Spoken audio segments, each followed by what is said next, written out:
By the end, he claimed to have forgotten the taste of some foods. After more than a year without food, he reached his goal of 180 pounds.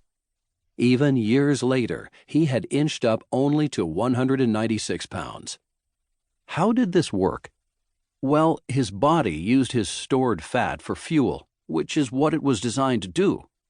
Barbieri was obese because his metabolism had gone haywire years before. When you're eating the kind of food you're designed to eat, and your metabolism is working as it should, things don't get out of whack. You don't overeat or undereat. In fact, some famous overfeeding experiments at the University of Vermont showed that healthy adults find it hard to overeat over the long haul. Force-feeding subjects caused weight gain at first, but then their weight leveled off. Why?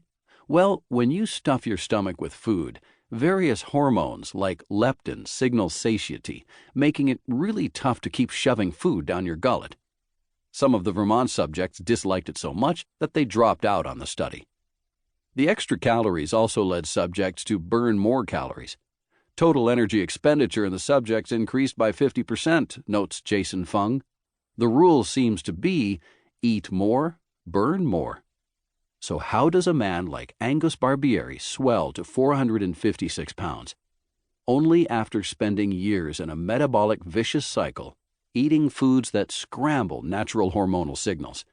That's the claim of the hormonal theory of obesity, and there's far more evidence for it than there ever was for the cartoon version of the caloric theory we all take for granted. In the extreme situation in which Barbieri found himself, an extreme dietary intervention fixed the problem. I'm not suggesting that you follow his plan, even if you weigh 456 pounds. Barbieri embarked on a year-long fast with no short fasts to prepare his body. This is probably the riskiest fast imaginable. And afterward, one would risk something called refeeding syndrome. Angus Barbieri is famous because he's the reigning world champion for long-term fasting. There are only a few other people known to have lived over 300 days without food. He's an outlier, not a model. You should not be surprised that he lost body fat during the fast. It would be a miracle if he didn't. What should surprise you is that he managed to keep the weight off. This surprised me. I would have expected that his basal metabolic rate would have ground to a halt and that he would have depleted his lean body mass. But he was in fine health afterward. If his metabolism slowed down, it must have just downshifted to the metabolism of a much smaller and leaner man. Unlike almost every contestant who has appeared on The Biggest Loser, Barbieri didn't regain all his old weight. Happily for the obese, we now know there are much less severe ways to achieve the same result. If you are severely overweight, fasting might be just the ticket to help you lose those extra pounds of blubber and keep them off.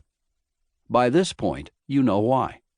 It will give you a sustainable way to take more control over your diet, and it will make you metabolically flexible, so that your body can use body fat as fuel rather than storing it for a rainy day that never comes.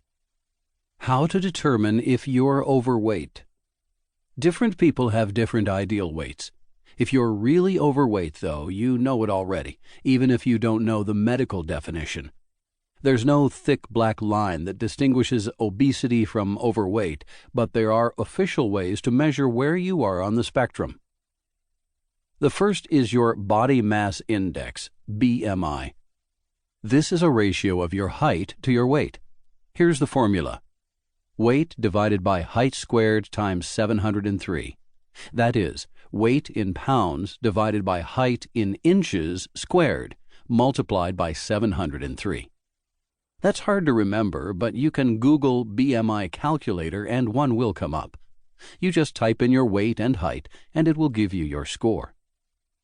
The BMI categories are as follows. Underweight, less than 18.5. Normal weight, 18.5 to 24.9. Overweight, 25 to 29.9. Obesity, 30 or greater. Severe obesity, 35 to 39.9. Morbid obesity, above 40. The key virtue of the BMI? It's easy to calculate. You just measure your weight and height and do a little arithmetic. But it has some vices as well.